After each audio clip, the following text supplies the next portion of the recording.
नमस्कार दोस्तों। काफ़ी दिनों के बाद मैं इस पर्टिकुलर चैनल पे वीडियो लेके आया हूँ और अभी मैंने सोचा है कि इसमें रेगुलर मैं वीडियो डालता रहूँगा।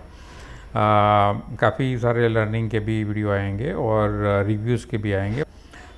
काफ़ी इंटरेस्टिंग लगा मुझे ये पर्टिकुलर फंड, जहाँ पे उन्होंने इन्वेस्ट किया, जहाँ पे कोई नहीं देखता वहाँ पे इन्होंने इन्वेस्ट किया। तो एसबीआई का सबसे ज़्यादा परफॉर्मिंग फंड ये साल का जो होने जा रहा है उसके लिए मैं बात कर रहा हूँ।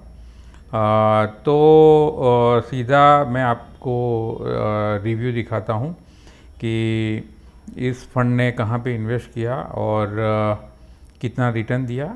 काफ़ी बढ़िया है, तो एंड तक ये वीडियो देखते रहिए और सब्सक्राइब ना किया हो तो सब्सक्राइब कर दीजिए ये चैनल। काफ़ी सारे वीडियो अभी आने वाले हैं और काफ़ी क्लियरिटी से आएंगे। तो मैंने पूरा सेटअप भी किया है, तो आप देखते रहिए investment cafe with Ashish. SBI Magnum children's benefit fund regular plan में एक साल में उसने 42.06% रिटर्न दिया है। तो ये पर्टिकुलर डेट है 31 अक्टूबर 2024 को ये दिखा रहा है, ठीक है। और सिंस इंसेप्शन उसने रिटर्न दिया है 40.69 ऑन ईयरली बेसिस, राइट। और 3 साल का रिटर्न देखा जाए तो 21.92। मेरे ख्याल से कंपाउंडिंग रिटर्न गिना जाए तो बहुत अच्छा रिटर्न है। देखिए, इसमें आप लमसम 5000 तक का इन्वेस्टमेंट कर सकते हैं और 500 मिनिमम 500 रुपीज़ का एसआईपी कर सकते हैं। तो these are the minimum figure. Launch date उसका 2020 था, तो इसको अभी पूरे 5 साल भी कंप्लीट नहीं हुए, करीबन चौथा साल कंप्लीट हुआ है। अक्टूबर 20 टू करीबन दिसंबर 21 की बात करें तो उन्होंने ऑलमोस्ट डबल पैसा आपका कर दिया था, डबल से भी ज़्यादा कर दिया था। 8 सितंबर को स्टार्ट हुआ था, सितंबर का एनएवी पकड़ लेते हैं तो एक साल उसका ये जो पर्टिकुलर था 2022, वहाँ पे इतना ज़्यादा रिटर्न नहीं दिया, 0% अब मैं बोलूँगा। एक साल का ही फिगर दिखाता हूँ। चलिए, ये एक साल का आ गया तो 29.95 एनएवी था, सीधा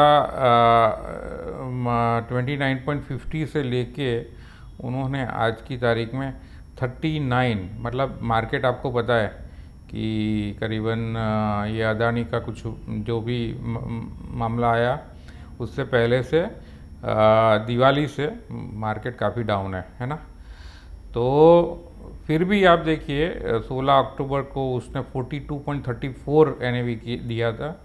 आज की तारीख में चलो 10% कम हो गया, जो कि हर एक फंड हुआ है। लेकिन 13 नवंबर तक डाउन था, फिर से उन्होंने पिकअप कर लिया है और ऑलमोस्ट दूसरा 5% 6% खींच लिया है।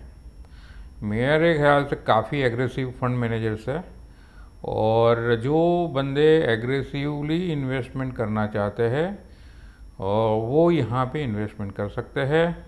Very high risk, absolutely very high risk. चलिए, अभी मेन चीज़ जो है ना, मैं ठीक है परफॉर्मेंस तो देखते हैं, लेकिन उनका जो होल्डिंग जो होता है ना वो देख लेते हैं। सबसे पहले सेक्टरल देखिए, सेक्टरल में देख लीजिए। फाइनेंशियल सर्विस में सबसे ज़्यादा उसका होल्डिंग है, ऑलमोस्ट 19%, 18.53। तो वो फ्लक्चुएट होता रहता है। उन्होंने कैश भी काफ़ी रखा है, लेकिन वैसे भी ऐसे भी मार्केट में कैश रखना ही चाहिए। 15% तो नहीं, 13.39% कैश रखा है। और क्या रखा है?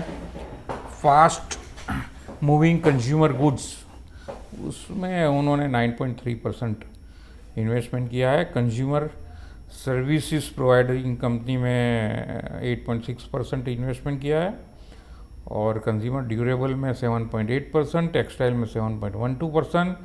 मेरे ख्याल से इतने यहाँ तक हमें लेना चाहिए। केमिकल में 6.5% किया है। ये जो मेजर उनका पोर्टफोलियो बनता है तो यहाँ से बनता है ना, तो 50% पोर्टफोलियो ही हमें देखना चाहिए। तो देखिए, फाइनेंशियल सर्विस में भले ही उन्होंने सबसे ज़्यादा इन्वेस्टमेंट किया हो, लेकिन केमिकल इंडस्ट्री में उन्होंने सबसे ज़्यादा इन्वेस्टमेंट किया, जो कि यूँ देखा जाए तो सबसे ज़्यादा फाइनेंशियल सर्विस में इन्वेस्टमेंट किया है, लेकिन पर्टिकुलर कंपनी में देखा जाए तो हडसन एग्रो प्रोडक्ट लिमिटेड में उन्होंने 5.5% का इन्वेस्टमेंट, टोटल पोर्टफोलियो का 5.5% का इन्वेस्टमेंट किया है। चलिए फिर देखते हैं मुथूट फाइनेंस। यहाँ पे एग्रेसिव बंदे ही जाते हैं, और देखिए गोल्ड का प्राइस जो बढ़ा उसका भी बेनिफिट मिला, और 5.26% का इन्होंने, मतलब सेकंड हाईएस्ट इन्वेस्टमेंट यहाँ पे रखा है।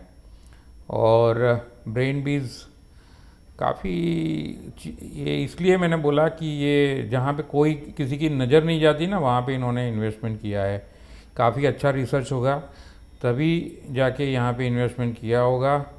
Renewable energy, renew energy global, उसमें भी इन्वेस्टमेंट किया है। KPR मिल जो कि काफ़ी टाइम से लाइमलाइट में है। शक्ति पंप, ठीक है। यहाँ तक हम देखते हैं, मैं 5 या 10 स्टॉक ही देखता हूँ कि कहाँ पे उन्होंने इन्वेस्टमेंट किया है। फिर भी देखिए अदर इंडस्ट्रीज़, उन्होंने कोई भी ऐसा जाना पहचाना इतना, मतलब ऐसा नहीं है कि ये कंपनियों को कोई जानता नहीं है, लेकिन इतना ज़्यादा लाइमलाइट में ये सब कंपनी नहीं रहती। और आप बिजनेस चैनल भी देखोगे ना, तो वो उसमें भी ये सब कंपनी का इतना ज़्यादा फोकस होता नहीं है, इतना ज़्यादा डिस्कशन होता नहीं है। तो क्यूब हाईवे ट्रस्ट, तो ये सब कंपनी में उन्होंने इन्वेस्टमेंट किया है, और ये सब कंपनी में ज़्यादातर 3-3.5% का इन्वेस्टमेंट किया है। तो ये है उसका पोर्टफोलियो ब्रेकअप। हम लोग आ जाते हैं परफॉर्मेंस पे। तो परफॉर्मेंस पे अगर हम देखा जाए तो देखिए करंट वैल्यूएशन, स्टैंडर्ड इन्वेस्टमेंट 10,000 अगर किसी ने इन्वेस्टमेंट किया है तो लास्ट 1 साल पहले किया होता तो अभी उनका 14,000 हुआ होता। 3 साल पहले किया होता तो 18,000 हुआ होता, है ना। 3 साल में 18,000, और इंसेप्शन से ही उन्होंने किया होता, मतलब जो NFO में पैसा लगाया होता तो 4 गुना, मतलब 4 साल में 4 गुना पैसा हुआ होता। Is it excited? Yes yes yes yes. काफ़ी अच्छा फंड मुझे लगा, काफ़ी एग्रेसिव फंड है। अगर आप एग्रेसिव इन्वेस्टमेंट करना चाहते हो तो यहाँ पे आप इन्वेस्टमेंट कर सकते हो, हमारे थ्रू आप इन्वेस्टमेंट कर सकते हो। तो आज का ये रिव्यू आपको कैसा लगा, ये वीडियो कैसा लगा? अच्छा लगा है तो आप चैनल को सब्सक्राइब कर दीजिए, ऐसे ही अभी वीडियो आते रहेंगे। और काफ़ी अच्छे फंड, जो परफॉर्मिंग फंड है उसको हम लाते रहेंगे, उसका रिव्यू करते रहेंगे। उससे ये भी पता चलता है कि फंड मैनेजर की नज़र कहाँ पे है, और उस हिसाब से आप अपना पोर्टफोलियो बना सकते हो। और अगर आपने ये चैनल सब्सक्राइब किया हो तो हमारा एक चैनल है जिसमें मैं ट्रैवलिंग भी करता हूँ, क्योंकि कमाना ही एक चीज़ नहीं होती, एन्जॉयमेंट, हैप्पीनेस भी एक लाइफ का एक पार्ट है। तो वहाँ पे भी जाके सब्सक्राइब कर दीजिए, उसका नाम है द मुंबई वाला। ये चैनल अगर आपने सब्सक्राइब किया तो 100% उसका लिंक आपको मिल गया होगा। Thank you very much.